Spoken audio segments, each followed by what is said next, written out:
चलाई हैं, लगभग 2 लाख करोड़ रुपए का निवेश आया है, लगभग 5.5 लाख लोगों को रोजगार मिला है। हमने एक निवेशक उसमें भी बहुत बड़े बड़े लोगों ने आकर के इच्छा अपनी व्यक्त की कि हम यहाँ हरियाणा में निवेश करना चाहते हैं, और उसके पीछे की जो एक मुख्य कारण था कि हमने ईज ऑफ डूइंग बिजनेस, इसके ऊपर काम किया। हरियाणा 2014 में 14वें स्थान पर था ईज ऑफ डूइंग बिजनेस में, हमने इस पर काम किया। हमारे ब्यूरोक्रेट्स ने बहुत अच्छे लोग हैं उसमें, उन्होंने सबने काम किया मिल करके। 17 विभागों की सब जितनी भी परमिशंस हैं, लाइसेंस की क्लियरेंसेज हैं, वो सब एक छत के नीचे टाइम बाउंड मैनर में 45 दिन के अंदर अंदर डीम्ड क्लियरेंस मिलेगी। ये हमने उद्योगपति को, एंटरप्रेन्योर को भरोसा दिया, जिसमें से उसने कहा कि हाँ, हम हरियाणा में आकर के काम करना चाहते हैं, हरियाणा में निवेश करना चाहते हैं। हरियाणा बहुत दृष्टि से इसका जोग्राफिकल जो हमारी जो हरियाणा की लोकेशन है, ये भी हमको लाभ दे रही है। दिल्ली को 3 तरफ हम घेरते हैं, दिल्ली के निकट होने के कारण से हमको एक उसका बेनिफिट भी है।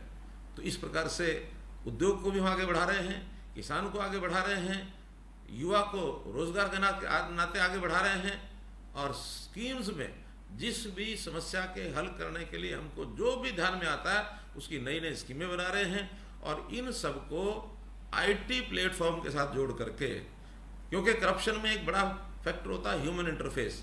जिन योजनाओं और यानी सेवाओं के लिए ह्यूमन इंटरफेस का सिस्टम अगर ज़्यादा होगा, डिस्क्रिशनरी पावर ज़्यादा होगी, तो वहाँ करप्शन खड़ी होगी। हमने डिस्क्रिशनरी पावर अपनी पहले छोड़ी है, बाद में अधिकारियों को, कर्मचारियों को कहा कि नहीं, सिस्टम से काम करिए, हम किसी प्रकार की डिस्क्रिशनरी पावर लोगों को देकर नहीं रखना चाहते।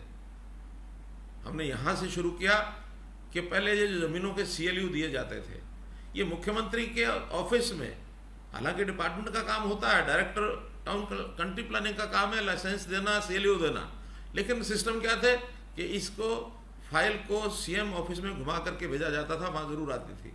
हमने 1 नवंबर 2016 को आते ही ये तय किया कि नहीं, अब ये फाइलें CM ऑफिस में नहीं आएंगी। अगर कोई गलत बात होगी तो हम डायरेक्टर टाउन कंट्री प्लानिंग को जिम्मेवार मानेंगे, उसका काम है उसको देना, लाइसेंस देना, नियमों के हिसाब से देना है। हमको ये रेकरेंस ऑफ फाइल, ये इस नाते से यहाँ नहीं चाहिए, छोड़ दी डिसीजन पावर।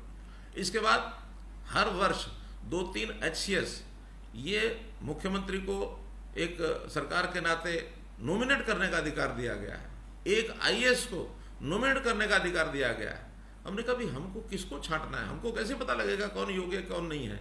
इन दोनों चीज़ों का प्रबंध हमने कर दिया कि जो एम्प्लॉइज इसमें क्वालिफाई करते हैं वो फार्म भरें, एग्ज़ाम दें, और उसमें HPSC UPSC के माध्यम से इंटरव्यू करा करके और IAS भर्ती करेंगे, HPSC के माध्यम से इंटरव्यू करा करके और उनकी HCS की भर्ती होगी। और HCS की तो हमने कर दी है, 17 HCS इस पद्धति से लगे, जिसमें संयोग से 16 तो टीचर्स लगे हैं उसमें, और नहीं तो कभी टीचर्स HCS लगते नहीं थे। अब IAS 5 नए इस वर्ष की योजना में इन्हीं एम्प्लॉइज में से लगेंगे, उसके एग्जाम की तैयारी हमने कर दी है। ट्रांसफर जितने विभागों के थे, online transfer with a single click 50-50 हज़ार, 40-40 हज़ार टीचर्स का ट्रांसफर किया है। 93% सर्वे बताता है कि 93% of the persons they are satisfied with this online transfer policy.